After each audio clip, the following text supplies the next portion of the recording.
Facebook live में आप लोगों का स्वागत है। आज डॉक्टर रामविलास शर्मा का जन्मदिन है और डॉक्टर रामविलास शर्मा हिंदी आलोचना के शिखर पुरुष माने जाते हैं। हिंदी साहित्य में और हिंदी की आलोचना में विशेष करके दो व्यक्तियों ने सबसे अधिक काम किया है। उनमें एक है राहुल संकीर्तन और दूसरे हैं रामविलास शर्मा। और दोनों की ब्यूटी यह है कि सबसे अधिक ज्यादा विस्तृत कैनवास पर काम किया। हिंदी साहित्य का कोई क्षेत्र, प्राचीन काल, मध्यकाल, आधुनिक काल, कोई काल खंड ऐसा नहीं है जिस पर कि जम के लिखन हो।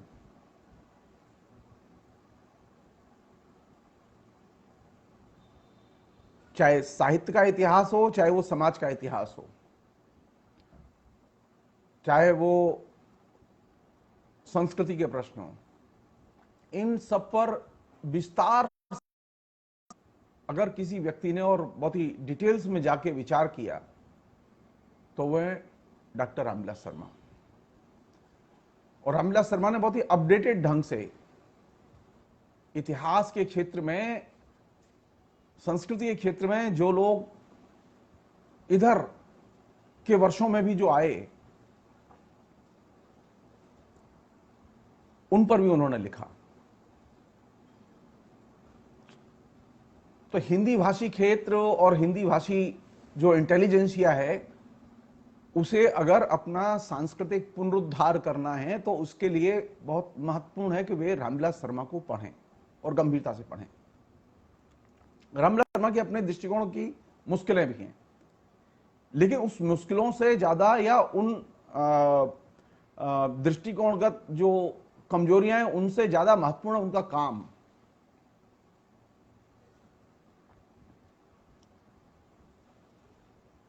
रामविलास शर्मा पर आमतौर पर जो लोग बात करते हैं उनमें से अधिकतर लोग ऐसे हैं जो कि रामविलास शर्मा को जिन्होंने बहुत कम पढ़ा है। मसलन हिंदी के जो सो कॉल्ड शिखर पुरुष कहलाते हैं डॉक्टर नामवर सिंह ने स्वयं स्वीकार किया कि उन्होंने रामविलास शर्मा की 3-4 से अधिक किताबें नहीं पढ़ी। और भी ऐसे लोग हैं जो अभी साहित्य में शिखर पुरुष बने हुए घूम रहे हैं। उनमें भी अधिकतर ऐसे लोग हैं जिन्होंने रामविलास शर्मा की किताबें ठीक से नहीं पढ़ी। और यह बात मैं बहुत ही भरोसे के साथ कह रहा हूं और उनके लिखे के को देखकर कह रहा हूं। सब लोग जानते हैं कि रामविलास शर्मा एक जमाने में कम्युनिस्ट पार्टी के होल टाइमर तक रहे। प्रगतिशील लेखक संघ की स्थापना और उसके बाद के वर्षों में उसके निर्माण में, पूरे एक राष्ट्रीय आंदोलन के निर्माण में रामविलास शर्मा की महत्वपूर्ण भूमिका रही है। आजादी के बाद जब रामविलास शर्मा ने कम्युनिस्ट पार्टी से अपने को अलग किया और स्वतंत्र रूप से लिखने का निर्णय लिया, तो उसके बाद वो सामान्य तौर पर घर से बाहर नहीं निकले। तो रामविलास शर्मा के मूल्यांकन के क्रम में एक बहुत बड़ी समस्या यह भी है कि जो कम्युनिस्ट पार्टी के लोग हैं, मेरा इशारा पीडब्ल्यूए और जनवादी लेखक संघ के लोगों की तरफ है। जनवादी लेखक संघ में जो लोग सीपीएम से जुड़े रहे हैं या सीपीएम से जुड़े हैं, या पीडब्ल्यूए में जो लोग सीपीआई से जुड़े रहे हैं या पीडब्ल्यूए से जुड़े हैं, वे अपने पार्टीगत दृष्टिकोण के आधार पर रामविलास शर्मा को देखते और व्याख्यायित करते रहे हैं। और इसने रामविलास शर्मा के प्रति एक वस्तुगत दृष्टिकोण के विकास को क्षतिग्रस्त किया है। कालांतर में यह नजरिया, यानी पार्टी के नजरिए के आधार पर रामविलास शर्मा को देखा जाए, यह नजरिया कालांतर में वीरभद्र तलवार में भी विकसित हुआ। उन्होंने सीपीआई एमएल के नजरिए से रामविलास शर्मा को देखा। रामविलास शर्मा को एक स्वतंत्र मार्क्सवादी बुद्धिजीवी के तौर पर देखने की दृष्टि, दुर्भाग्य तो नामर्जी में दिखाई दी और न वीर भारत तलवार में दिखाई दी, बल्कि हुआ उल्टा। रामविलास शर्मा की किताबों को जो कि उन्होंने जो लिखी हैं, उन किताबों को गलत संदर्भ में ले जाके व्याख्यायित किया गया। क्यों? क्योंकि रामविलास शर्मा ये जो दलीय खांचेबंदी है, इस दलीय खांचे में फिट नहीं बैठते। तीसरा वर्ग जो हिंदी से में प्रभावित है और प्रचलन में है, जिस पर कि अंग्रेजी के लेखन का और अंग्रेजी के लेखकों का बहुत गहरा असर है, वे तमाम और हिस्टोरियंस जो मध्यकाल को लेके आधुनिक काल को लेके लिखते रहे हैं और लिख रहे हैं, जिन्होंने बहुत काम किया है,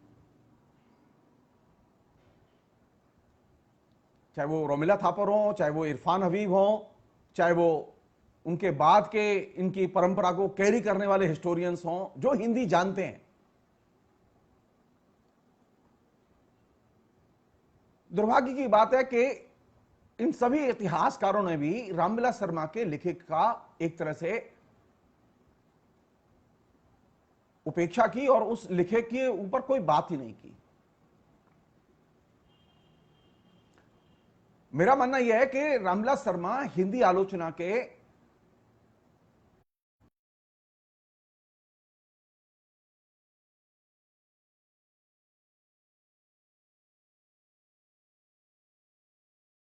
दलीय दृष्टिकोण से और दलीय दृष्टिकोण से जुड़े हुए मार्क्सवाद के विकास से अलग हटके जिसने स्वतंत्र एक दृष्टिकोण का और एक लोकतांत्रिक दृष्टिकोण का विकास किया, उसमें रामविलास शर्मा की बहुत बड़ी भूमिका और बहुत बड़ा योगदान है, और इस योगदान को कायदे से स्वीकार किया जाना चाहिए।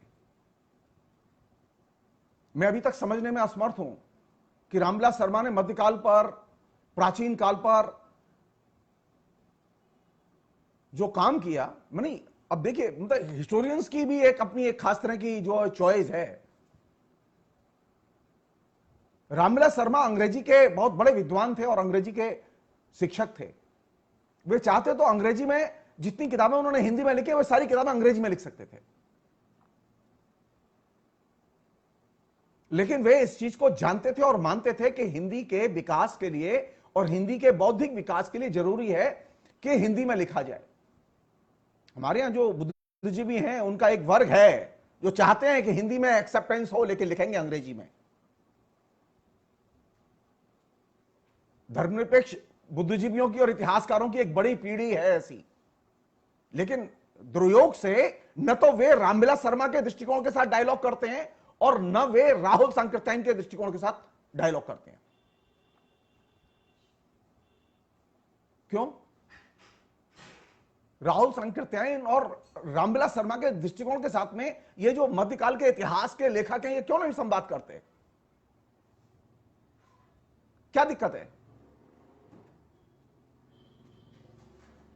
ये जो एक भाषा के प्रति एक खास तरह का उपेक्षा का भाव जो इतिहास में मौजूद है, और जिसकी वजह से आज ये धर्मनिरपेक्ष इतिहासकार हिंदी भाषी क्षेत्र में एकदम हाशिए पर फेंक दिए गए हैं।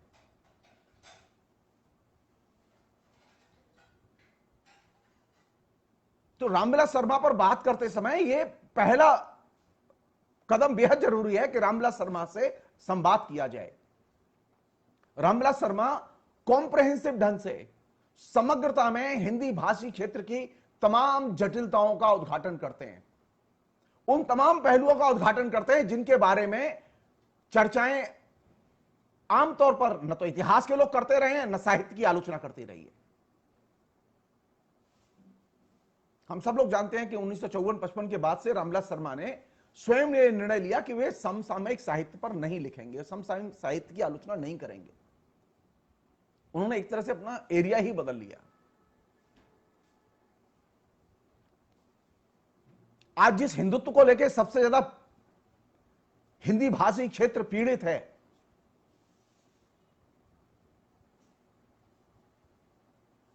जिस सांप्रदायिकता से सबसे अधिक पीड़ित है,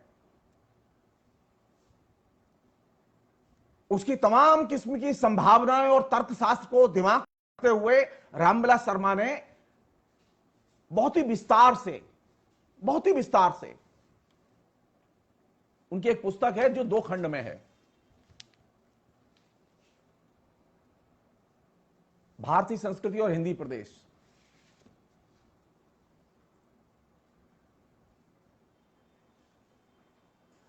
मेरी नजर में तो किसी व्यक्ति ने, वो चाहे अंग्रेजी का इंटेलेक्चुअल हो चाहे वो हिंदी का इंटेलेक्चुअल हो, इतनी बढ़िया और इतनी शानदार किताब नहीं लिखी। इस किताब की अपनी कुछ वीकनेस है, लेकिन इसके बावजूद यह किताब बहुत महत्वपूर्ण और मूल्यवान किताब है।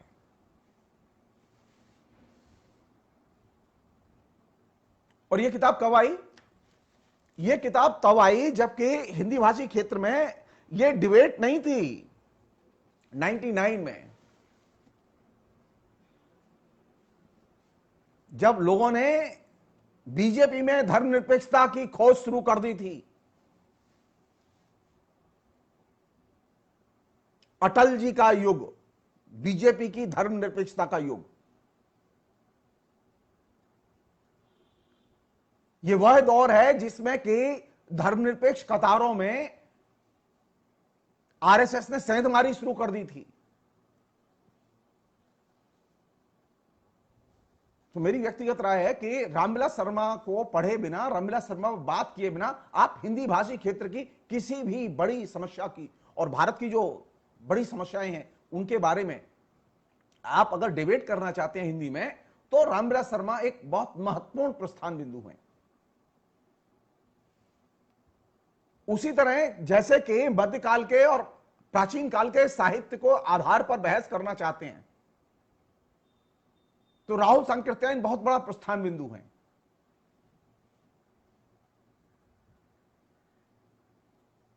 ये कोइंसिडेंट है कि राहुल सांकृत्यायन भी ये सो कॉल्ड जो इंटेलिजेंसिया है हिंदी में, जिसके अनुवाद होके आते हैं और वो हिंदी में बिकते हैं, वो इंटेलिजेंसिया न तो राहुल सांकृत्यायन के बारे में बात करता है और न वह इंटेलिजेंसिया रामविलास शर्मा के बारे में बात करता है।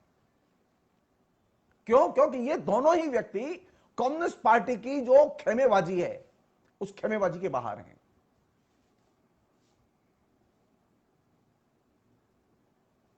रामविलास शर्मा की आलोचना, रामविलास शर्मा की इतिहास दृष्टि, इन दोनों का समसामयिक यथार्थ और संस्कृति के पहचान के संदर्भ में बहुत महत्वपूर्ण स्थान है। हम में से अधिकतर लोग जो हिंदी मीडियम से पढ़ के बड़े हुए हैं, उनके लिए रामविलास शर्मा निश्चित तौर पर एक बहुत बड़ी उपलब्धि है।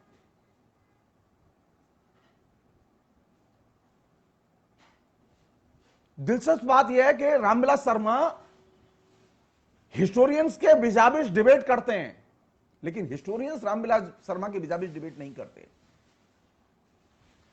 उन्होंने इरफान हबीब के साथ अपने दृष्टिकोण को रखा है, उन्होंने और दूसरे हिस्टोरियंस के साथ में अपने दृष्टिकोण को रखा है। उन्होंने मार्क्सवाद की, कार्ल मार्क्स की, एंगल्स की, ट्रॉट्स्की की विस्तार से आलोचनाएं की हैं।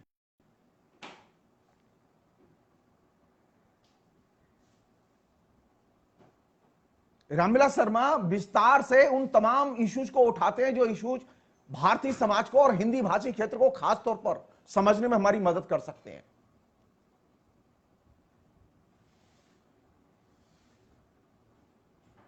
मसलन हमारा ये जो अभी जो ग्राम्य बर्बरता जो दिखाई दे रही है आपको, ये तमाम किस्म का जो हिंसाचार जो कि गांव में फैला हुआ है, जो रोज आए दिन अखबारों में रोज जिसकी रिपोर्ट होती है, आप इसे समझेंगे कैसे? आप इसे तब तक नहीं समझ सकते जब तक कि आप हिंदी भाषी क्षेत्र और उसकी जटिलताओं को उद्घाटित न करें, समझे नहीं। रामविलास शर्मा सिर्फ साहित्य के आलोचक नहीं है, बल्कि वे समाज के भी आलोचक हैं, वे संस्कृति के भी आलोचक हैं। और इस दृष्टि से रामविलास शर्मा का काम बहुत महत्वपूर्ण है।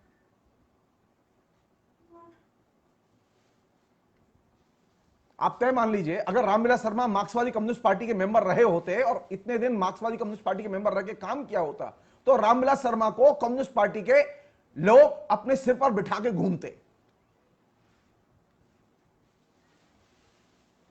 या वो भारतीय कम्युनिस्ट पार्टी के मेंबर रहे होते।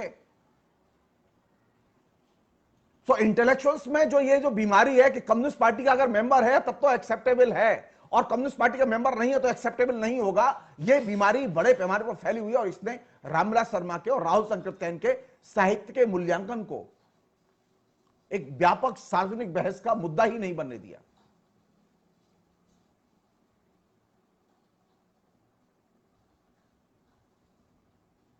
और जो चीज बहस के केंद्र में आई वह वे चीजें थी जिनको कि इग्नोर किया जा सकता था, या जिन पर आलोचना की गई है तो उसके आगे निकला जा सकता था।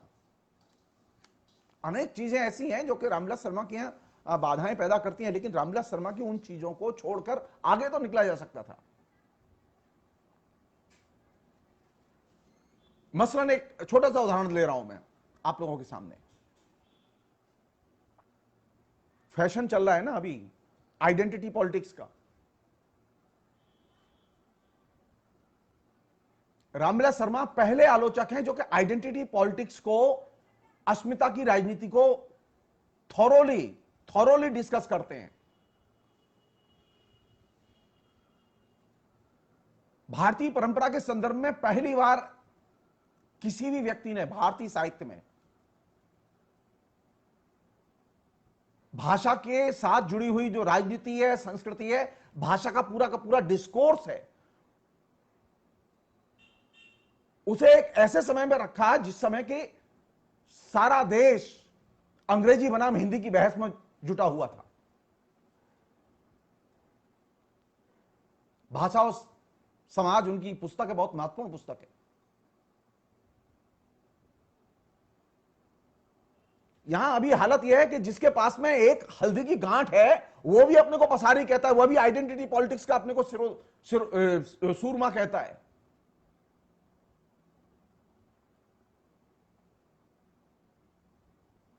हमारे यहां जो स्थिति है वो ये कि गंभीरता से न तो आइडेंटिटी की पॉलिटिक्स डिस्कस की गई, लेकिन आइडेंटिटी की पॉलिटिक्स हर जगह फैला दी गई। ये क्या हो रहा है ये हाथरस में? न्याय पर और हिंसा पर बात नहीं हो रही है, रेप पर बात नहीं हो रही, बात हो रही है आइडेंटिटी पॉलिटिक्स पर।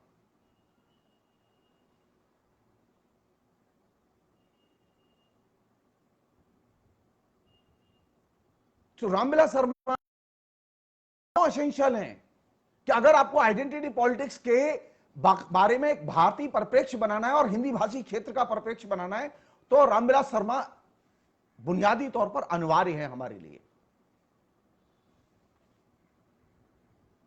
क्योंकि उन्होंने जो भाषा को लेकर जो काम किया है वो आज भी महत्वपूर्ण और मूल्यवान है। दूसरी एक चीज और है जो कि इस बीच में व्यापक फैली हुई है, जिसे हम लोग आत्मकथा कहते हैं। आत्मकथा का इतना बड़ा जिसे कहें उद्योग खड़ा हो गया है कि अब डर लगने लगा है कि जो आत्मकथा नहीं लिख रहा है वो एकदम बेकार है।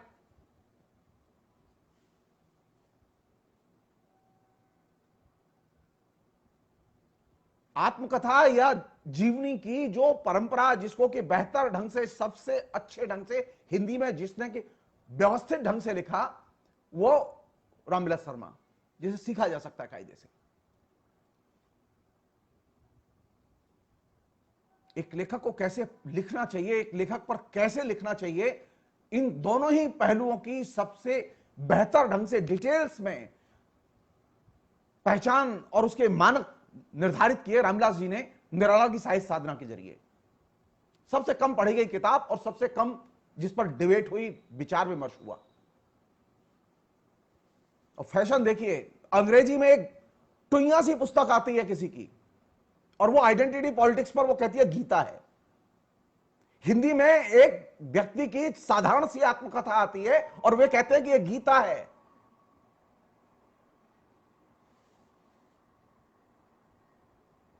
जीवनी कैसे लिखी जाए, जीवनी के साथ में जीवन और का जीवन संग्राम का क्या संबंध होता है और उसे कैसे व्याख्यायित किया जाए और कैसे पढ़ा जाए, निराला की साहित्य साधना इस मामले में मानक है।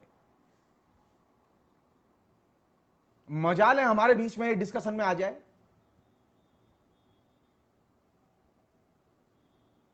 तो मेरे दृष्टिकोण से अभी जो दो बहुत महत्वपूर्ण ट्रेंड चल रहे हैं, एक है आइडेंटिटी पॉलिटिक्स का ट्रेंड और दूसरा है आत्मकथा का ट्रेंड, इन दोनों ही प्रवृत्तियों को समझने के लिए रामविलास शर्मा सबसे महत्वपूर्ण सिद्धांतकार आलोचक हैं।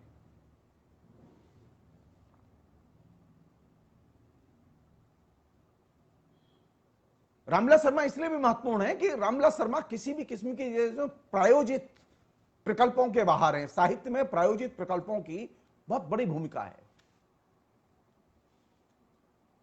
हर आदमी अपने मतलब कहीं ना कहीं से प्लान करके अपने ऊपर लिखवा रहा है, करवा रहा है।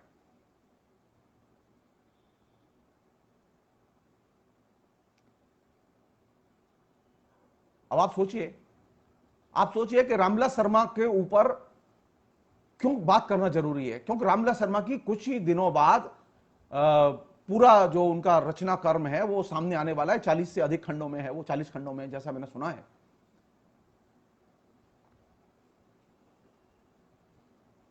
आधुनिक काल में, इस दौर में एक व्यक्ति इतना लिखे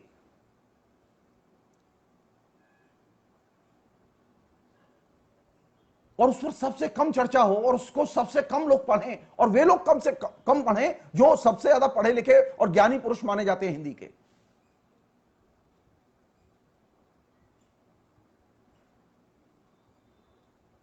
तो रामविलास शर्मा की यह महत्ता को हमेशा हमें स्मरण रखना चाहिए कि रामविलास शर्मा साहित्य की आलोचना की, साहित्य के इतिहास की, समाज के इतिहास की जो बहुत महत्वपूर्ण जटिलताएं हैं, उन जटिलताओं को खोलने में हमारी मदद करते हैं।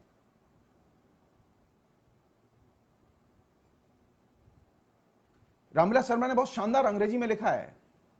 वो शानदार अंग्रेजी के विद्वान थे, लेकिन उन्होंने कभी यह दावा नहीं किया जैसा कि लोग दावा करते रहते हैं। उन्होंने हिंदी में लिखना जरूरी समझा। अंग्रेजी में शुरू में उन्होंने अपना जो काम किया उस दायरे को छोड़ दिया उन्होंने। उनका रोमांटिसिज्म पर बहुत महत्वपूर्ण काम है।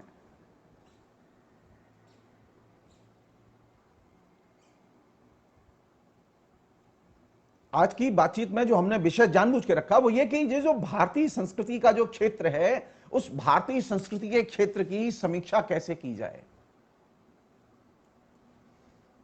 उसके सामने क्या चुनौतियां हैं।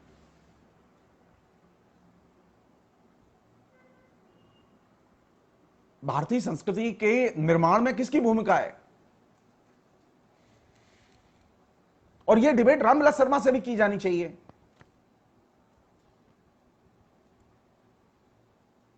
मसलन हमारे यहां मुश्किल क्या है कि रामविलास शर्मा ने जो लिखा है उसमें हम शब्द पकड़कर झूलते हैं और रामविलास शर्मा पर हमले करते हैं। रामविलास शर्मा की बात, उसकी स्पिरिट, उस पर हम बात नहीं करते, उसके डिटेल्स पर हम बात नहीं करते, उनके परिप्रेक्ष्य पर बात नहीं करते। मसलन एक छोटा सेंटेंस है उनका, एक मैं आपको जस्ट सुना रहा हूं। ये जो भारतीय संस्कृति और हिंदी प्रदेश नामक जो पुस्तक है उसके उपसंहार में उन्होंने पहली पंक्ति लिखी कि भारतीय संस्कृति का मूल स्रोत ऋग्वेद है। अब कहने के लिए ये पंक्ति अपने आप में चिंता पैदा करती है। सतह पर देखें तो आप, और ये जब आप इसकी गहराई में जाएं तो आपको बहुत सारी चीजें दिखाई देती हैं। अब स्थिति यह हो गई है कि अगर रामविलास शर्मा की इस पंक्ति को देखकर ही अगर, या रामविलास शर्मा की दूसरी जो किताबें हैं जो कि ऋग्वेद पर और एशियाई समाज पर लिखी गई,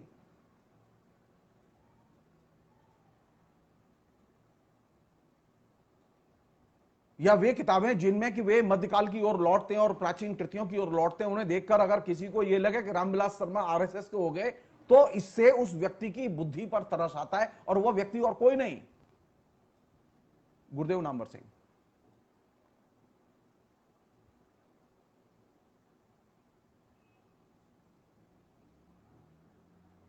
सवाल यह है कि रामविलास शर्मा पर बात करते समय क्या हम उनके द्वारा लिखे गए शब्दों पर झूल जाएं। यह एक फैक्ट है कि ऋग्वेद पहली पुस्तक, एक फैक्ट है। तो संस्कृति के बारे में जितनी बहस होती है वो लिखित ज्ञान के आधार पर होती है।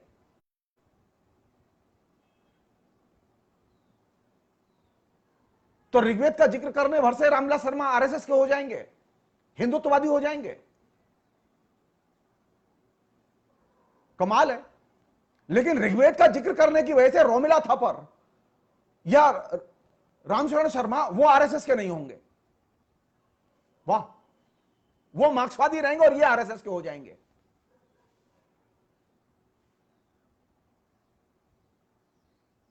इस तरह के सतही निष्कर्षों से और सतही आलोचना से हिंदी को बचाने की जरूरत है।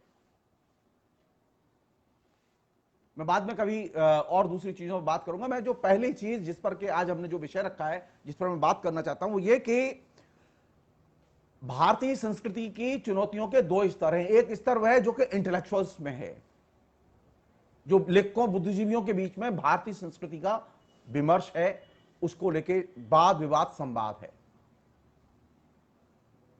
और दूसरा स्तर जो है वो आम जनता के बीच में भारतीय संस्कृति को लेके। सवाल यह है कि भारतीय संस्कृति पर बात करते समय, भारतीय संस्कृति की चुनौतियों पर बात करते समय इन दोनों के बीच में कैसे संतुलन से काम लिया जाए।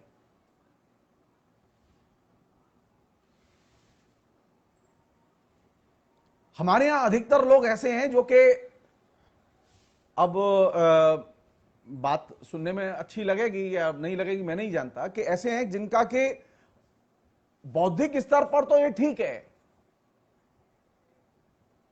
सांस्कृतिक डिस्कोर्स भारतीय संस्कृति का, लेकिन वह आम जनता के जीवन से मेल नहीं खाता। मसलन हमें इस बात का उत्तर खोजना होगा कि अगर पिछले 70 साल में लोकतंत्र का विकास हुआ है तो यह लोकतंत्र गांवों को लोकतांत्रिक क्यों नहीं कर पाया और ग्रामीण जन को लोकतांत्रिक क्यों नहीं कर पाया। अगर 70 साल में सचमुच में लोकतंत्र का विकास हुआ है तो मध्य वर्ग का सांप्रदायिकीकरण क्यों हुआ? मध्य वर्ग का व्यक्ति सांप्रदायिक क्यों नहीं बना? वो सांप्रदायिक क्यों बना? कौन सी ऐसी चीज थी जिसकी वजह से वो लोकतांत्रिक नहीं बन पाया?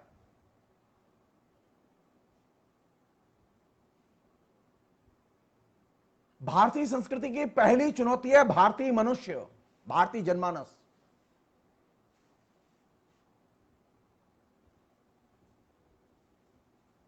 हमने क्या किया कि संस्कृति का क्षेत्र और संस्कृति के डिस्कोर्स का क्षेत्र हमने ये एकेडमिक्स के दायरे में सीमित कर दिया,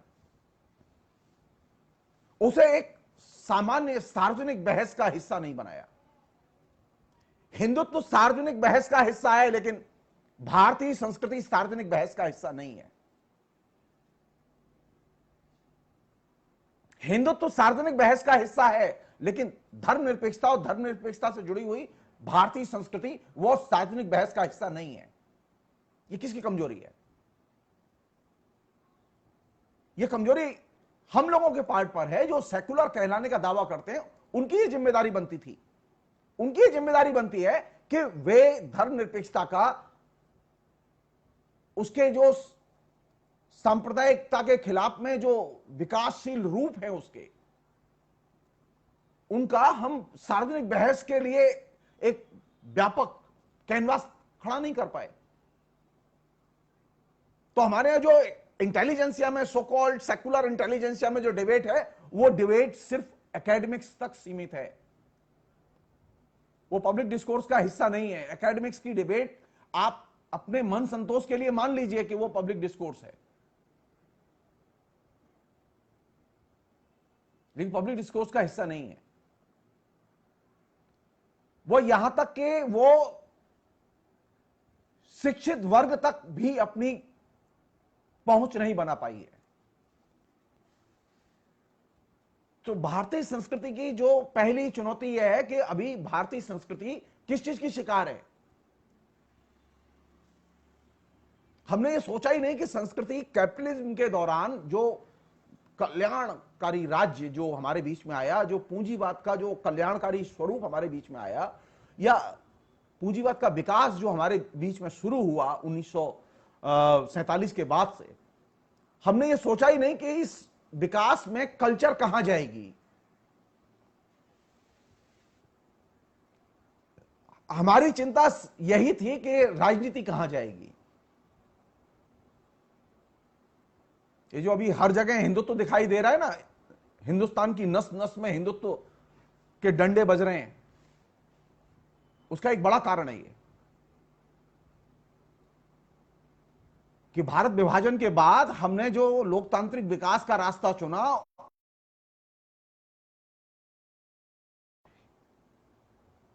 इंडस्ट्रियलाइजेशन में मदद की, उसने धर्मनिरपेक्ष जो संस्थान है उनके बनाने में मदद की, लेकिन वह जनता के धर्मनिरपेक्षीकरण में केंद्रीय भूमिका अदा नहीं कर पाया। यह उसकी सबसे बड़ी कमजोरी थी।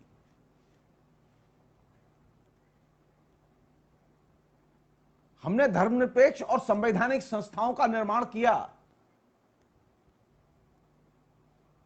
लेकिन हमने धर्मनिरपेक्ष मनुष्य और लोकतांत्रिक मनुष्य का निर्माण करने में हम असफल रहे। अगर हमने धर्मनिरपेक्ष और लोकतांत्रिक मनुष्य का निर्माण किया होता तो यह सवाल ही नहीं उठता कि वो अहीर है और ये चौबे है, वो यादव है, वो कुर्मी है।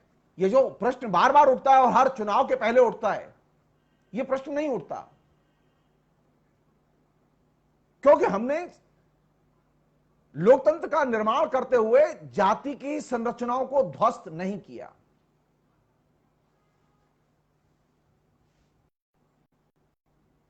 धर्मनिरपेक्षीकरण का मतलब एक पहलू तो वह है कि आप धर्मनिरपेक्ष दल को, धर्मनिरपेक्ष प्रोग्राम को आप सत्ता के लिए चुने, लेकिन उसका दूसरा पहलू यह है कि धर्मनिरपेक्ष प्रोग्राम जनता के बीच में जाए और जनता की पहचान बदले।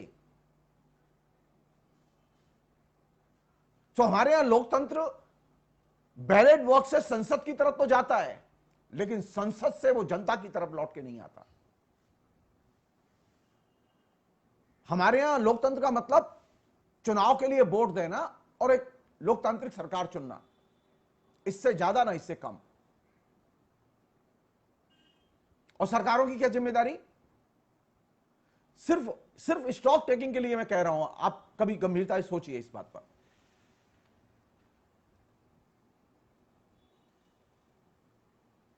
भारतीय समाज की सबसे बड़ी चुनौती कौन सी है, या भारतीय संस्कृति की सबसे बड़ी चुनौती कौन सी है? भारतीय संस्कृति की सबसे बड़ी चुनौती है जाति प्रथा,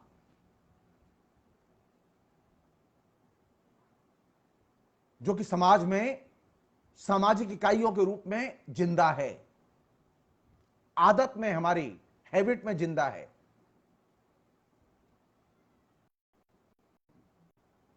सांप्रदायिकता उसका आइडियोलॉजिकल बाई प्रोडक्ट है। तो आपने जब तक जाति प्रथा और जाति की संरचनाओं को तो चुनौती दी नहीं, न शिक्षा के जरिए दी, न नौकरी के जरिए दी, न आपने कोई आइडियोलॉजिकल कैंपेन चलाया। कोई यंग लड़का अगर रिसर्च करे और खाली यह पता करने की कोशिश करे कि पिछले 70 साल में जाति प्रथा के खिलाफ में कितना पैसा खर्च किया गया विज्ञापन पर, सरकारी विज्ञापनों पर, सिर्फ यह पता करे कि जाति प्रथा के खिलाफ में कारपोरेट हाउस ने कितने विज्ञापन जारी किए पिछले 70 साल में, तो आपको बहुत ही इंटरेस्टिंग डिटेल्स सामने आएंगे। और आपको एक चीज सामने आएगी कि हमारे यहां न तो राज्य और न कारपोरेट हाउस वे जाति प्रथा को अपने आप में समस्या मानते ही नहीं थे। कभी कभार ओकेजनली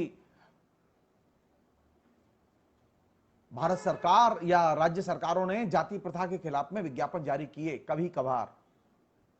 जाति प्रथा के खिलाफ में एक सांस्कृतिक मुहिम के तौर पर विज्ञापन कभी जारी नहीं किए गए। हमने कभी यह कोशिश नहीं की कि जाति प्रथा को जड़ों से उखाड़ फेंका जाए, चाहे इसके लिए हम एक नहीं 4 इलेक्शन हार जाएं।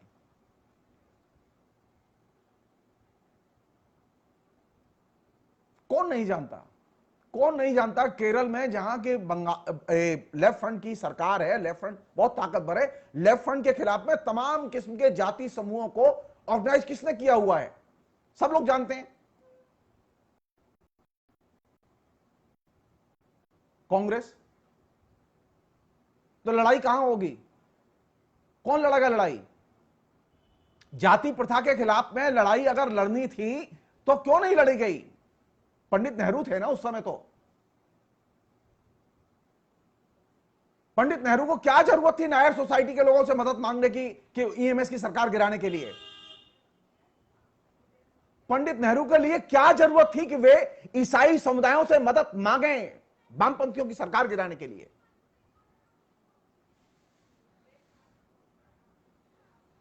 मैं बहुत विनम्रता से कहना चाहता हूं कि हमने धर्मनिरपेक्ष सरकारें तो चुनी, लेकिन धर्मनिरपेक्ष सरकारों ने जाति प्रथा पर चोट करते हुए काम नहीं किया।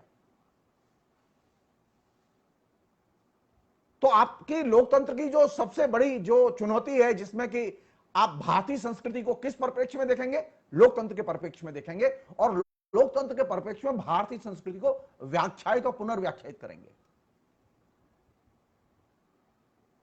भारतीय संस्कृति का मतलब यह नहीं है जैसा कि एकेडमिक्स में पढ़ाया जाता है। वो एकेडमिक्स के लिए किताब का संदर्भ, जैसा कि मैंने अभी कहा ना कि ये जो उन्होंने लिखा है कि भारतीय संस्कृति का मूल स्रोत ऋग्वेद है, वो क्लास के लिए।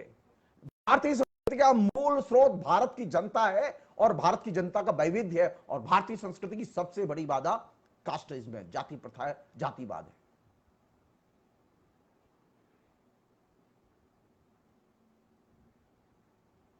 ऋग्वेद इस दृष्टि से महत्वपूर्ण किताब है कि वहां कास्टिज्म नहीं है, जाति प्रथा नहीं है।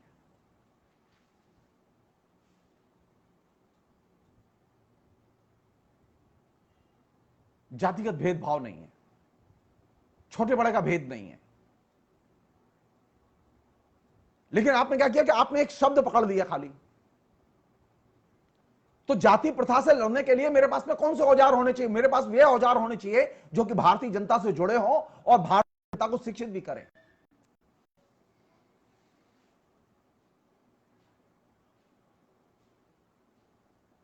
तो हमने भारतीय परंपरा और भारतीय जो एथोस में जो चीजें उपलब्ध हैं, उनकी न तो ठीक से क्रिटिकली मीमांसा की और न उनकी व्याख्या पुनर्व्याख्या हमने लोगों के बीच में पेश की, और जो इन्होंने पेश की उन पर हमने बहस नहीं की।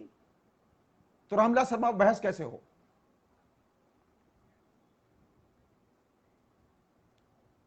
पता कीजिए कि हिंदुस्तान में जो राजनीतिक दल सबसे ज्यादा सेंसिटिव माने जाते हैं, सबसे ज्यादा जागरूक माने जाते हैं, उन्होंने कितने अधिवेशन किए जाति प्रथा के खिलाफ? पता कीजिए। वो कांग्रेस हो, सीपीएम हो, सीपीआई हो, वो नक्सल्स हो। तो जनता को शिक्षित करने के लिए, जाति प्रथा के खिलाफ में मोबिलाइज करने के लिए जिन लोगों की जिम्मेदारी बनती है, उन लोगों ने तो कभी कन्वेंशन नहीं किए, अपने सम्मेलनों में कभी लगातार प्रस्ताव पास नहीं किए। हाल के वर्षों में दो एक प्रस्ताव जो है कम्युनिस्ट पार्टी ने पास किए जाति प्रथा के खिलाफ।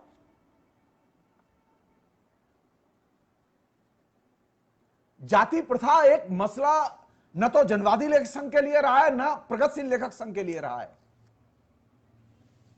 जाति प्रथा के खिलाफ में कभी किसी भी मार्क्सवादी ने रामविलास शर्मा और राहुल सांकृत्यायन को छोड़कर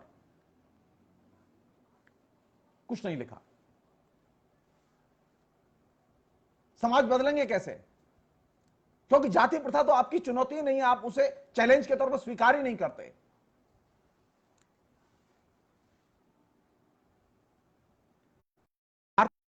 पर बात करते समय पहली चीज जिसे कि हम लोग फेस करते हैं कि भारतीय संस्कृति का परिप्रेक्ष्य जो बनेगा वो लोकतंत्र के परिप्रेक्ष्य से बनेगा।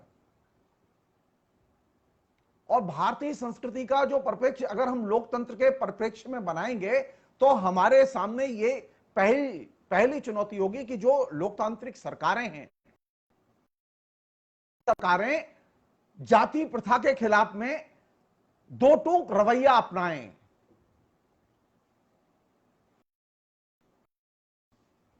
वोट बैंक की राजनीति के तहत जाति प्रथा के खिलाफ हम बोलेंगे नहीं, क्योंकि लोग और उनकी भावनाएं आहत होंगी। तो आप फिर झेलिए, हर मसले के बाद में ये बीमारी आएगी, क्योंकि जाति प्रथा बहुत मजबूत है।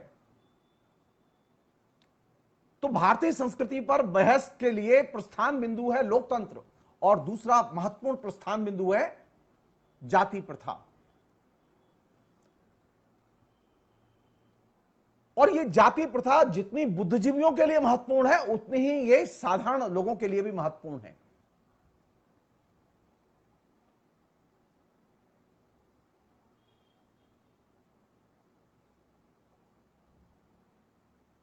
सिर्फ एक छोटे से मतलब मैं एग्जाम्पल दे रहा हूं। आप ये पता कीजिए कि जो प्रगतिशील लोग हैं उन लोगों ने कितना अंबेडकर के और उस अंबेडकर के द्वारा जनरेट किए गए या स्थापित जो जाति प्रथा संबंधी दृष्टिकोण है उसके बारे में लिखा।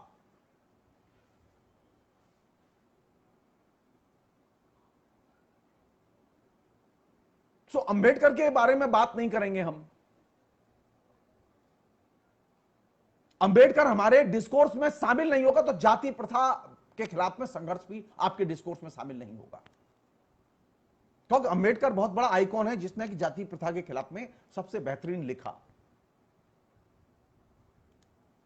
फिर वही दिक्कत जिसका मैंने शुरू में जिक्र किया था, क्योंकि अंबेडकर कम्युनिस्ट पार्टी के मेंबर नहीं थे। अगर कम्युनिस्ट पार्टी के मेंबर होते या उन्होंने मार्क्सवाद को अस्वीकार न किया होता तो शायद वो हमारा हिस्सा होते।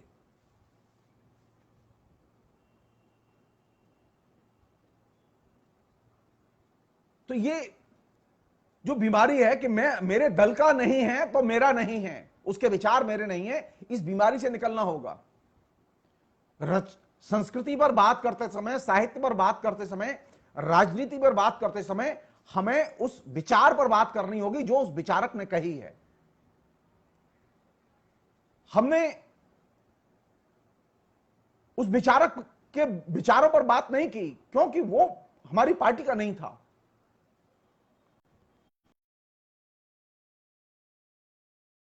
आधार पर बुद्धिजीवियों का जो ध्रुवीकरण है, इस ध्रुवीकरण ने लोकतंत्र का बहुत बड़ा नुकसान किया है।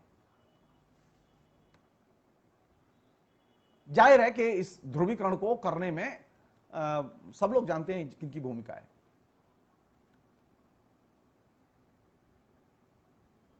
जरूरत किस बात की है कि इस तरह के वर्गीकरण को एकदम निषेध के तौर पर स्वीकार किया जाए कि नहीं, हम इसे नहीं मानेंगे। यह अच्छी बात है कि जो फेसबुक में रहते हैं, सोशल मीडिया में रहते हैं, वे लोग इस तरह के क्लासिफिकेशन में कम विश्वास करते हैं, वो लोग दूसरों को भी पढ़ते हैं। मैं आपको एक छोटा सा किस्सा बताऊं जिससे आपको अच्छा लगेगा सुन के। मैंने नंदीग्राम के आंदोलन पर एक किताब लिखी और वो किताब जब छप गई तो दिल्ली के एक मार्क्सवादी ने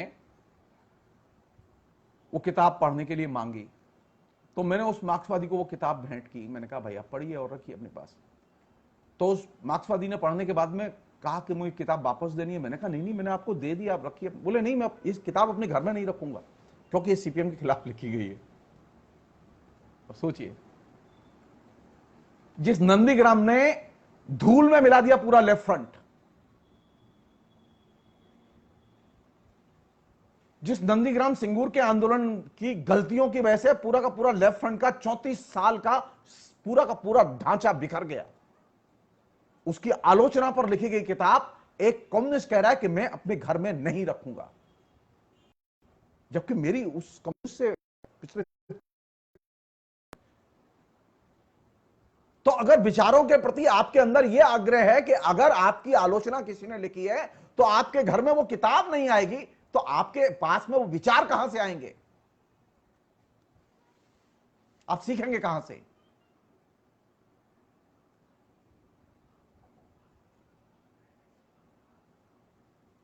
कोई आश्चर्य नहीं है, कोई आश्चर्य नहीं है कि मेरे साथ में है, साधारण व्यक्ति के साथ में जब ऐसा हो सकता है तो रामविलास जी के साथ में और राहुल संकृत्यन के साथ में तो इससे भी ज्यादा बुरा हुआ होगा।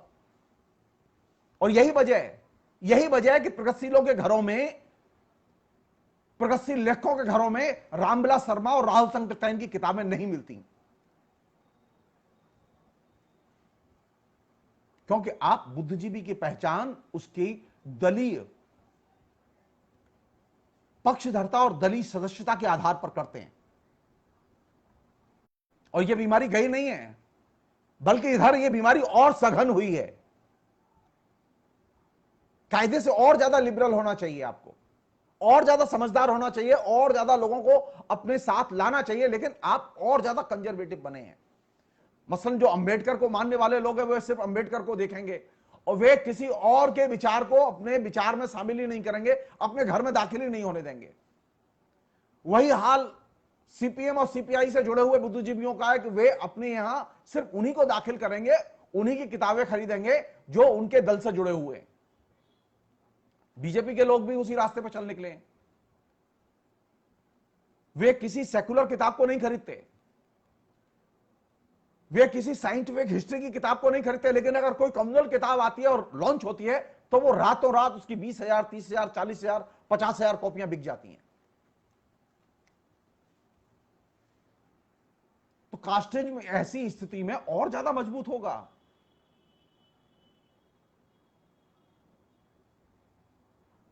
भारतीय संस्कृति का स्रोत है भारत की जनता की एकता। और किस आधार पर एकता? धर्मनिरपेक्षता और लोकतांत्रिक मूल्यों के आधार पर एकता। वे तमाम व्यक्तियां,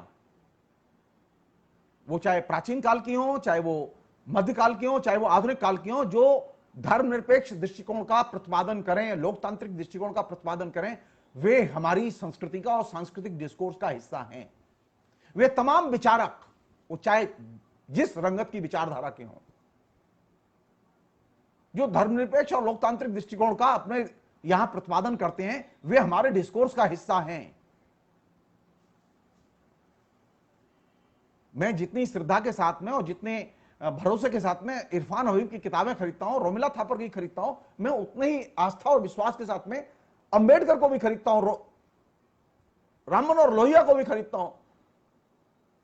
रामविलास शर्मा और राहुल संकृत्यायन तो मेरे क्षेत्र का हिस्सा है, मेरे लिए अनटचेबल नहीं है कोई। हमारे बीच में जो अनटचेबिलिटी है, इंटेलेक्चुअल अनटचेबिलिटी है, विचारों के बारे में जो अछूत भाव है, लेखकों के बारे में जो अछूत भाव है, ये अछूत भाव सबसे बड़ी बाधा है। इसने भारतीय परिप्रेक्ष्य निर्मित होने में मदद नहीं की, बल्कि भारतीय परिप्रेक्ष्य को बाधित किया।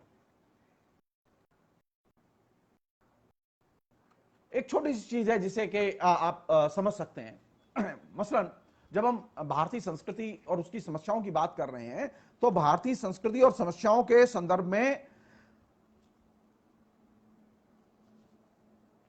चार बहुत बड़े आलोचक हैं हिंदी के। एक है राहुल सांकृत्यायन, दूसरे हैं मुक्तिबोध, तीसरे हैं हजारी प्रसाद द्विवेदी और चौथे हैं रामविलास शर्मा। आप थोड़ा सा ये सर्च करके देखिए कि इन चारों आलोचकों के बारे में, इनके लिखे के बारे में हिंदी के अंदर कितनी बहस होती है और हिंदी के बाहर कितनी बहस हो रही है। जो so called secular democratic intelligentsia है, वो कितना इन चार लेखकों के बारे में जानता है और लिखता है और बात करता है। आपको सोचना होगा ये, क्योंकि ये चारों लेखक वे हैं जिन्होंने कि भारतीय संस्कृति के बारे में, हिंदी क्षेत्र के बारे में सबसे महत्वपूर्ण काम किए हैं, लेकिन ये डिस्कोर्स से गायब हैं। ये जो सेकुलर और अंग्रेजी में चलता रहा है उससे गायब हैं। क्यों गायब है, ये मेरे लिए अभी भी मिस्ट्री है। सेकुलर डिस्कोर्स में अंग्रेजी का कोई भी टुइया सा व्यक्ति जिसने एक साधारण सी किताब लिखी हो 150 पेज की, वो भी दाखिल हो सकता है और उस पर अंग्रेजी का हर बड़ा बुद्धिजीवी अपना भाषण देगा, अपने लेख लिखेगा। लेकिन हिंदी के ये चार आलोचक कुछ भी लिख दें, कितनी भी बड़ी पुस्तक लिख दें, कितनी भी अच्छी पुस्तक लिख दें, आपको एकदम चर्चा नहीं मिलेगी। क्यों चर्चा नहीं मिलेगी? क्योंकि हिंदी में लिखी गई है। तो आप तय मान लीजिए, ये जो सो कॉल्ड सेकुलर डिस्कोर्स है लेफ्ट के इर्द गिर्द, वह जब तक हिंदी के प्रति अपना यह अछूत भाव छोड़ेगा नहीं, तब तक उस बौद्धिक विमर्श की मुक्ति नहीं होगी। क्योंकि हिंदी की जड़ें, हिंदी साहित्य की जड़ें, हिंदी संस्कृति के बारे में मनोविज्ञान है, जो मनोदशा है हिंदी भाषी क्षेत्र के लोगों की, उसके बारे में जितनी बेहतर समझ इन चार लेखकों के यहां, आलोचकों के यहां मिलती है, वैसी समझ कहीं नहीं मिलती। कभी कभार प्रेमचंद की चर्चा कर लेते हैं लोग, और प्रेमचंद की चर्चा इसलिए करते हैं कि प्रेमचंद साहित्य का एक फैशन स्टेटमेंट है। वो प्रेमचंद के दृष्टिकोण को कितना जानते हैं और समझते हैं, मुझे संदेह है। कहने का मतलब यह कि अगर भारतीय संस्कृति के बारे में कोई भी बातचीत की जाएगी और हिंदी के रेफरेंस से बातचीत की जाएगी, तो उसमें ये चार लोगों का दृष्टिकोण बहुत महत्वपूर्ण है।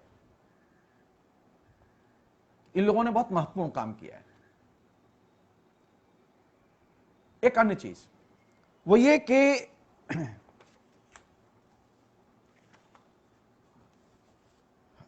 राहुल सांकृत्यायन ने पहली बार फ्रीडम मूवमेंट के संदर्भ में, औपनिवेशिक सत्ता के संदर्भ में स्मृति और वर्तमान दोनों की रक्षा करते हुए पूरे के पूरे अपने डिस्कोर्स को विकसित किया। जो औपनिवेशिकता के खिलाफ में जो संघर्ष है, उसमें राहुल सांकृत्यायन का योगदान बहुत महत्वपूर्ण है। वो मेडिवल पीरियड में जाते हैं, वो एंशिएंट पीरियड में, वो वर्तमान में, ऑल इंडिया पर्सपेक्टिव में बात करते हैं। आप जरा देख के बताइए, आप देख के बताइए मॉडर्न पीरियड में जिन हिस्टोरियंस ने लिखा है, उनके रेफरेंस पॉइंट में अभी तक राहुल सांकृत्यायन कितने दाखिल हुए हैं? राहुल सांकृत्यायन दाखिल ही नहीं होते। ओरिजिनल सामग्री के प्रकाशन के बावजूद वे उस विमर्श का हिस्सा नहीं बने।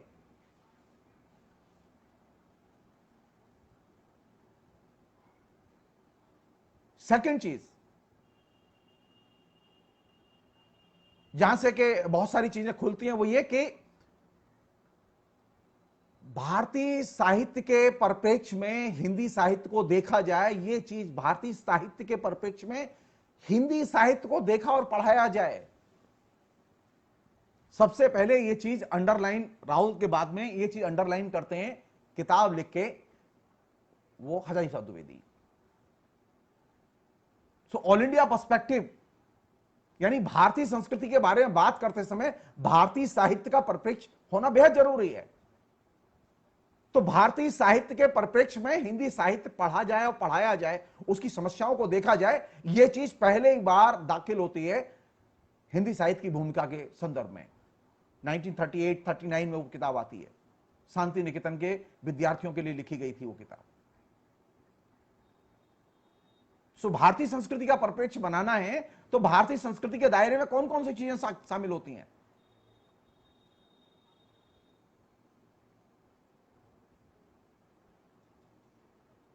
भारतीय संस्कृति के दायरे में अगर हिंदी साहित्य की भूमिका को आधार बनाया जाए, तो फिर रामविलास शर्मा पर आप आरोप ये क्यों लगाते हैं कि वे सांप्रदायिकता की तरफ लौट कर गए? बात तो हजारी साहब द्विवेदी से नहीं करते, आप राहुल सांकृत्यायन से नहीं करते। ऋग्वैदिक आर्य नाम की पुस्तक लिखी राहुल सांकृत्यायन ने, लेकिन राहुल सांकृत्यायन के बारे में तो आप ये नहीं कहते कि वो सांप्रदायिक हो गए। नहीं, ये ठीक नहीं है। थर्ड चीज जो कि बहुत जरूरी है, वो ये कि मोदी पर बात करना बहुत आसान है, मोदी के साथ जुड़ी हुई कल्चर पर बात करना बहुत आसान है, लेकिन नेहरू युग और नेहरू युग में कल्चर का और साहित्य का क्या परिदृश्य था और किस तरह की स्थितियों से हम लोग गुजर रहे थे, उस पर बात की जाए कि नहीं की जाए। अगर उस पर बात करनी है और उसके आधार पर चीजों को देखना है, तो मुक्तिबोध बहुत महत्वपूर्ण लेखक हैं।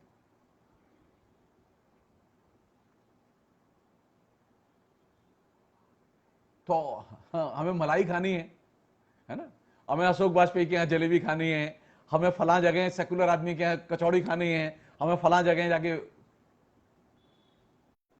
है। तो जाहिर है कि नेहरू संस्कृति और नेहरू के दौर की जो कल्चर है, खासतौर पर लिटरेचर में जो स्थितियां हैं, समाज में जो स्थितियां हैं, उनकी मीमांसा क्या है? फ्रीडम मूवमेंट की मीमांसा कैसे की जाए?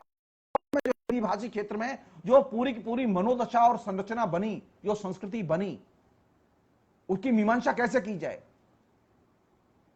उसका तरीका क्या हो सकता है? उस पूरे के पूरी उस हिंदी भाषी क्षेत्र के व्यक्ति को, उस मध्य वर्ग को समझने के लिए कौन सी चीज हो सकती है? निश्चित तौर पर वो मुक्तिबोध की कामायनी पुनर्विचार महत्वपूर्ण प्रस्थान बिंदु हो सकती है, लेकिन वो तो आपके बीच में चर्चा के केंद्र में नहीं। आप बहस किस पर कर रहे हैं? अरे गांधी पर बहस कर, कितना बहस कीजिएगा गांधी पर? मुक्तिबोध पर बहस क्यों नहीं करेंगे आप? संस्कृति के क्षेत्र की सबसे गंभीर चर्चाएं और सबसे गंभीर प्रश्न जिसने आलोचना में लगातार नेहरू युग में उठाए, वो है मुक्तिबोध।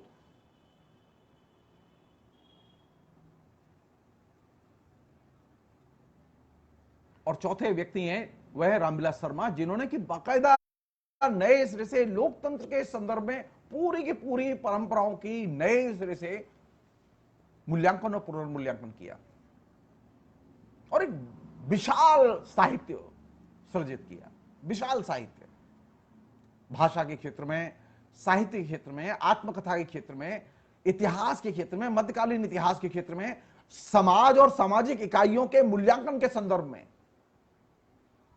इतना विशाल साहित्य किसी ने नहीं लिखा। ना अंग्रेजी वाले ने लिखा किसी ने, ना किसी हिंदी वाले ने लिखा।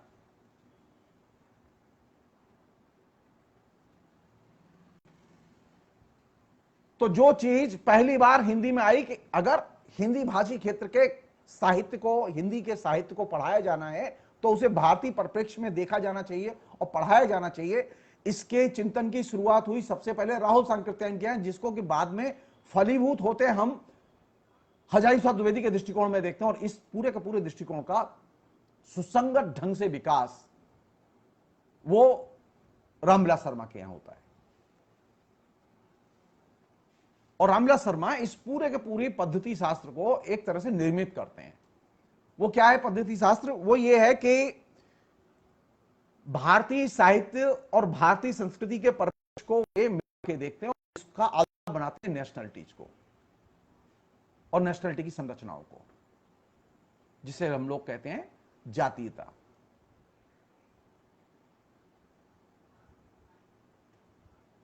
तो आपने लोकतंत्र पर तो बात की, आपने धर्मनिरपेक्षता पर भी बात की, आपने प्रदेशों पर भी बात की, लेकिन आपने नेशनलिटी और नेशनलिटी से जुड़े हुए सवालों पर बात नहीं। अगर नेशनलिटी के प्रश्न पर बात की होती और नेशनलिटी के साहित्य पर बात की होती, जातीय साहित्य और जातीय संस्कृति के विकास पर बात की होती, तो हमें जातीय समाज को नए सिरे से जो चीजें विकसित हुई उसे समझने में मदद मिलती।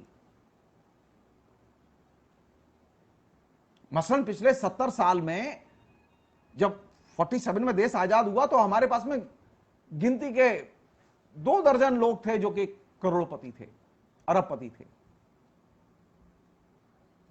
अभी हजारों लोग हैं।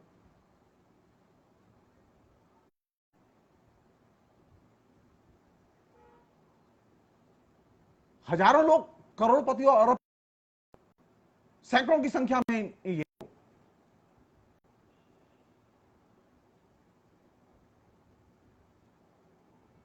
20 करोड़ से ऊपर की संपत्ति लेकर जाने वाले लोगों की संख्या, भारत से माइग्रेट करके विदेश जाने वाले लोगों की संख्या पिछले 3-4 साल के जो डाटा उपलब्ध हैं इंटरनेट पर, वो करीब 70,000 से ऊपर है हर साल।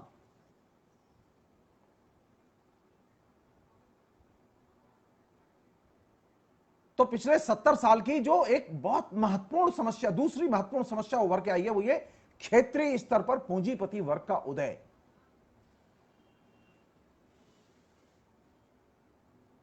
हमारे बीच में कितने ऐसे अनुसंधान है जो क्षेत्रीय पूंजीपति वर्ग के चरित्र को और उसकी जो सामाजिक, सांस्कृतिक, राजनीतिक भूमिका है उनका वे मूल्यांकन करते हो। मेरी तो नजर में मुझे जानकारी इसकी नहीं है, लेकिन वास्तविकता तो यह है, वास्तविकता तो यह है कि क्षेत्रीय स्तर पर पूंजीपति वर्ग का, क्षेत्रीय विभिन्न जातियों में पूंजीपति वर्ग का उदय हुआ है। वास्तविकता तो यह है कि दलितों में भी अरबपतियों का उदय हुआ है।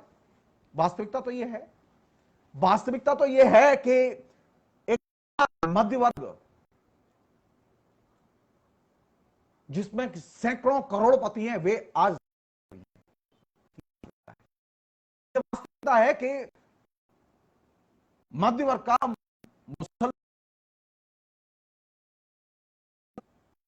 अनेक अरबपति पैदा हुए। इनका समाज पर क्या असर है? हमारे पास कोई इसकी स्थिति है? क्षेत्रीय पूंजीपति वर्ग के उदय और विकास को लेकर हमने कितनी चर्चाएं की हैं, और वह संस्कृति को कैसे प्रभावित करता है, संचालित करता है, राजनीति को कैसे प्रभावित करता है और संचालित करता है। हमने कभी सोचा? हमने कभी सोचा ही नहीं। तो भारतीय संस्कृति पर बात करते समय यह क्षेत्रीय स्तर पर जो पूंजीपति वर्ग का उदय है, और खासतौर पर बड़े पूंजीपति वर्ग का उदय, जिसकी पूंजी 50 करोड़ से ऊपर है, ऐसे पूंजीपति वर्ग का उदय जो बड़े पैमाने पर हुआ है। हर छोटे शहर में ऐसे पूंजीपति मिल जाएंगे आपको, दर्जनों, एक एक शहर में दर्जनों पूंजीपति मिल जाएंगे जिनकी पूंजी 50 करोड़ से ऊपर है। मैं मथुरा में, जहां से मैं आता हूं, उस मथुरा में आज से 40 साल पहले, 45-50 साल पहले स्थिति यह थी कि मुश्किल से 10-12 लोग थे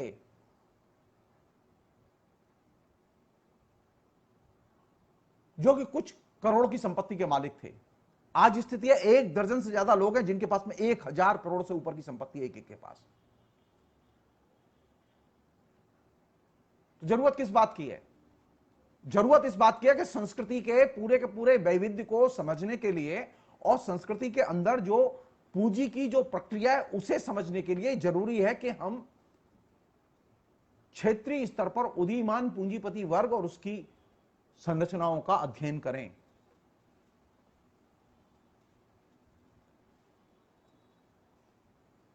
रामविलास शर्मा सबसे पहले इस चीज पर ध्यान खींचते हैं कि जातीय साहित्य, जातीय भाषा और जाति जो पूंजीपति वर्ग है उसके उदय की कितनी गंभीर असर हो सकते हैं, उसके मध्य वर्ग उसके उदय के कितने गंभीर असर हो सकते हैं, इसकी विस्तार से चर्चा करते हैं।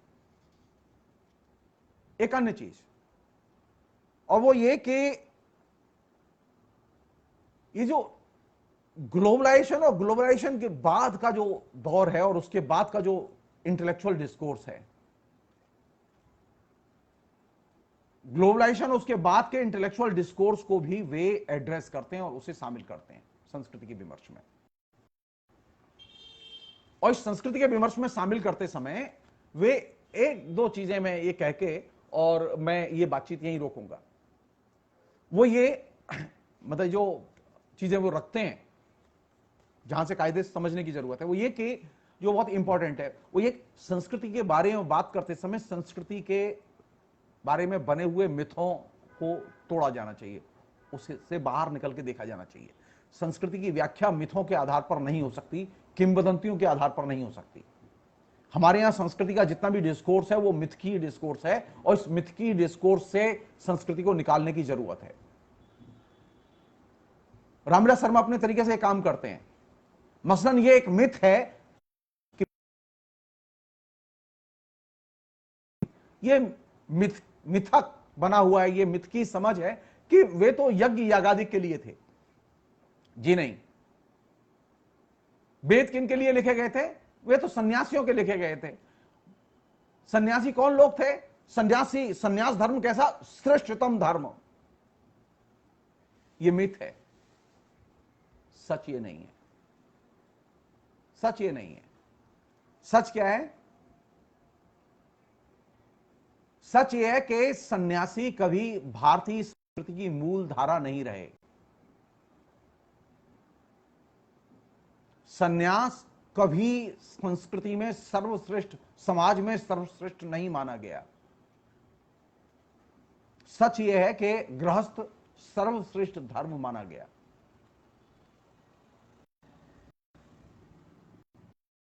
हमने क्या किया?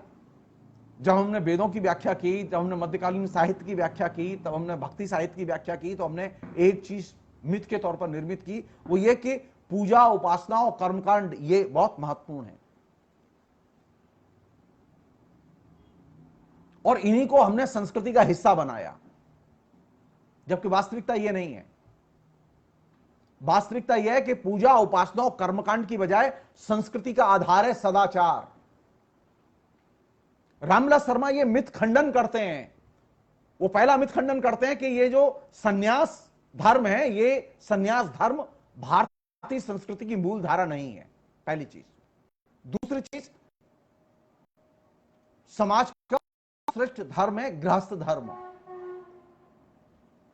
थर्ड, जिस मिथ को खंडित करते हैं और वो रेखांकित करते हैं, वो ये कि पूजा, उपासना और कर्मकांड से ज्यादा महत्वपूर्ण है सदाचार, और वह सदाचार संस्कृति का आधार है, क्योंकि यही सदाचार जो है वो मनुष्य के नैतिक मूल्यों के निर्माण में महत्वपूर्ण भूमिका अदा करता है। और इसके आधार पर रामविलास शर्मा ने एक बहुत ही सुंदर पदबंध का इस्तेमाल किया है, वो है दार्शनिक यथार्थवाद, और उसके आधार पर उन्होंने डिटेल्स में चीजें लिखी हैं।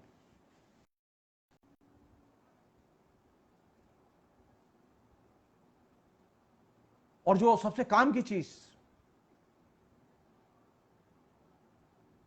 संस्कृति की व्याख्या के लिए, संस्कृति के निर्माण के लिए और समाज की व्याख्या के लिए और समाज के निर्माण के लिए परंपराओं का मूल्यांकन करते समय रामविलास शर्मा जिस चीज पर जोर देते हैं वो क्या है? One liner. बुद्धि का भरोसा करो और बुद्धि पर से काम लो। शास्त्र और किताबें इनसे भी ज्यादा मूल्यवान है बुद्धि, बुद्धि और सिर्फ बुद्धि। अभी क्या हो रहा है? अभी धर्म महत्वपूर्ण है, किसी के लिए संविधान महत्वपूर्ण है, बुद्धि का भरोसा अब नहीं रहा लोगों को। अब लोग अपने सचेतनता के आधार पर बात नहीं करते और फैसले नहीं लेते। और जब हम अंदर झांकते हैं, समाज के अंदर झांकते हैं, तो समाज के अंदर झांकते समय जिस चीज पर सबसे ज्यादा नजर होनी चाहिए वो ये कि ये जो समाज है, इस समाज में एक जैसे लोग नहीं रहते। न तो मुसलमान एक जैसे हैं, ना हिंदू एक जैसे हैं, ना स्त्रियां एक जैसी हैं, ना पुरुष एक जैसे हैं।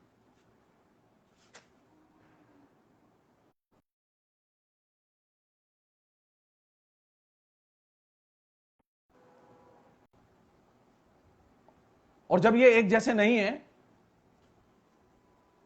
तो हिंदू के बारे में बात करनी हो, तो मुसलमानों के बारे में बात करनी हो, तो सन्यासियों के बारे में बात करनी हो, तो स्त्रियों के बारे में बात करनी हो, तो इन सब के बारे में बात करते समय एक चीज बुनियादी तौर पर ध्यान रखें कि ये वैविध्यपूर्ण विचारधारा के दायरे को और कैनवास को अपने अंदर समाहित किए हुए हैं।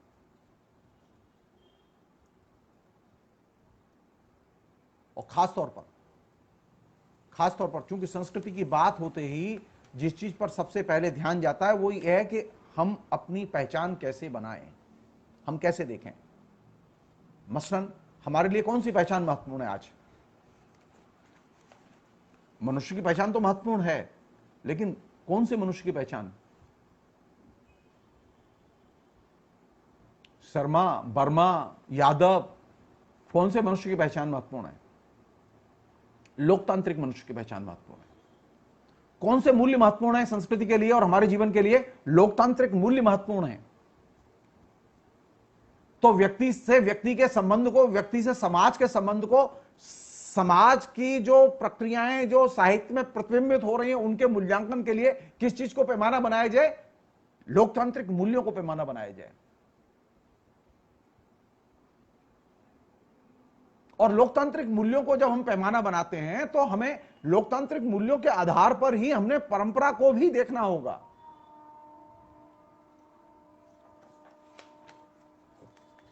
हमारे यहां ये एक भयानक धारणा रही है हिंदुत्ववादियों की, जिन्होंने पूरी संस्कृति का एक नरक कुंड इकट्ठा किया है इस बीच में।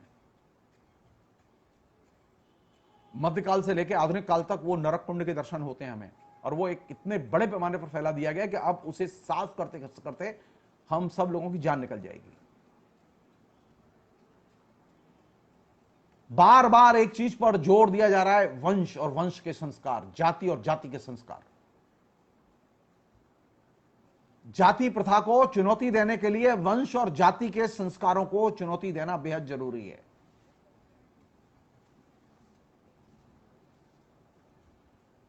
जो लोग ये सोचते हैं कि वंशगत संस्कार परवेश से ज्यादा शक्तिशाली होते हैं, जी नहीं।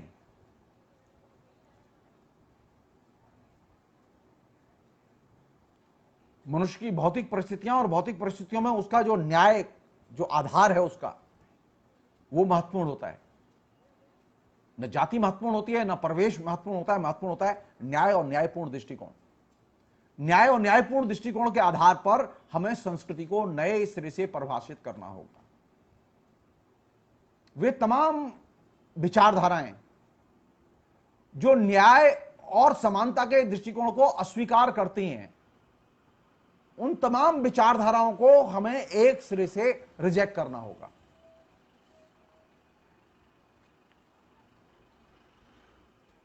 हमारे अंदर यह टेंडेंसी रही है कि पुराने अगर सामंतों को देखें, जिन सामंतों के गर्भ से मध्य वर्ग का हमारे यहां जन्म हुआ है, तो पुराने सामंतों की क्या टेंडेंसी थी? पुराने सामंतों की टेंडेंसी ये थी, प्रवृत्ति ये थी कि उनको न तो धर्म की चिंता थी और न उनको जाति की चिंता थी और न उनको देश की चिंता थी। ये तीनों चिंताएं पुराने सामंत को नहीं थी। उस पुराने सामंत के गर्भ से जो नया जो मध्य वर्ग पैदा हुआ है, उस मध्य वर्ग की भी यही बीमारी है कि उसको न देश की चिंता है, न समाज की चिंता है और न धर्म की चिंता है। इस धर्म की और समाज की चिंता से रहित ये जो बड़े पैमाने पर जो मध्य वर्ग आया है, जो सिर्फ अपने स्वार्थ के बारे में सोचता है, जैसा कि पुराने राजा सोचते थे, पुराने सामंत सोचते थे, उनके लिए देश महत्वपूर्ण नहीं था। उनके लिए महत्वपूर्ण था कैसे अधिक से अधिक वे अपने लिए जुगाड़ करें। और उसका तरीका क्या था? उसका तरीका यह था कि बहुत ही